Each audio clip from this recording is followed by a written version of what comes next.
There is obviously more to it than a desire to deafen the audience. Could you talk about the way in which volume has increasingly become so important a factor for you and for a lot of other bands? No, I do not think that Deep Purple became known to the public through sheer volume. That was just an easy target for the press to criticize, who did not like the band.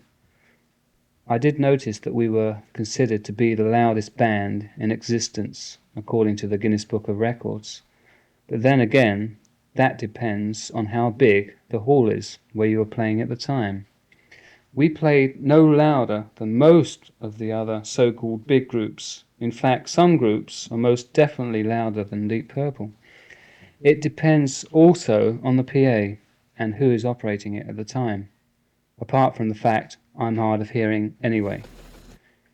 Don't forget there are only 4 or 5 musicians most of the time in a group, whereas compared to an orchestra there's 90 to 2,000 in an orchestra.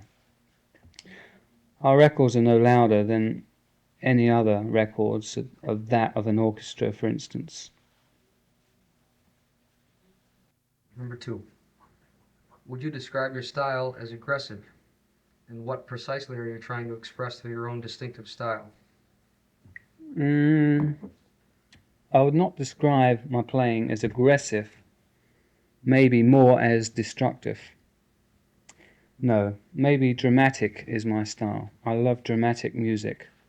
For instance, Bach, Hendrix, Holst, Wally Roundhead, etc., and so on. I'm just expressing my feelings at the time of playing, like any other musician. As far as having my own distinctive sound, that comes from not being very good at copying other guitarists. My style developed through sheer practice. When I was attending school, I was constantly practicing mentally. Then I would rush home and practice to the late hours, and would practice about 5 hours a day. I was obsessed with playing. Then I joined various groups around the Hounslow area where I was living at the time. Who were your main influences?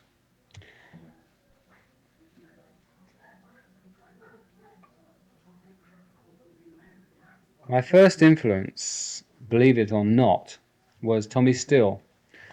I saw Tommy Steele jumping about with a guitar around his neck, and I thought that's what I wanted to do. So uh, I picked up the guitar and started prancing about like he did. And then I found out more about guitarists and started to emulate certain guitarists. I think the first one was Hank B. Marvin of the Shadows. I used to play Apache, which he recorded as a single with the Shadows. And then I heard about this guitarist that was living in the Hounslow area, where I lived at the time, and his name was Jimmy Sullivan. And when I saw Jim, I thought it's either a case of giving up or trying to compete. As you well know, Jim, I was always trying to steal your guitar solos, either from you personally or listening to your program on the radio with Marty Wilde and the Wildcats plug, which must have been 15 years ago. And I think one of the greatest solo guitar instrumentals I've ever heard was Peak Hour, of which you played the lead, which I still haven't got off yet because I've lost the record. My idols, apart from you, plug, were Les Paul, Django Reinhardt, Wes Montgomery, Cliff Gallup, who used to play with Gene Vincent, Scotty Moore, who played with Elvis Presley. But at the moment, I don't have so many idols that play guitars. I prefer listening to violinists, cellists such as Tortellio, Jacqueline Dupre, Pinchas Zuckerman, etc. For the last 2 years, I'm tending towards classical, although I don't play classical guitar in the accepted orthodox manner. I also listen a lot to medieval music and have been playing cello for the last year, trying to anyway. I consider myself more or less a rock guitarist. Playing rock is most definitely a challenge because of the limitations involved, such as the chord structures and timings, and of course the excitement and the feeling of power on stage, plus the money. You moved away from session work to be part of a named band. Is the role of a session guitarist frustrating? And if so, why is it? I did not do an awful lot of session work because of the reading of music which was involved at the time. I did more of the rock sessions for Joe Meek, who wrote Telstar and various other things I can't remember offhand.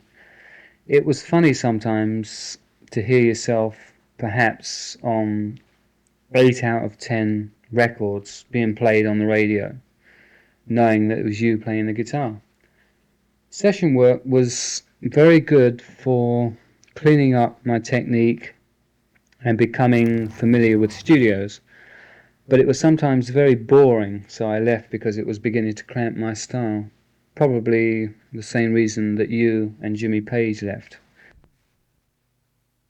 In my opinion, two of the best solos ever recorded were played by you, Plug. The solo on Together by PJ Proby and The Crying Game by Dave Berry. That to me was the beginning of the English electric guitar.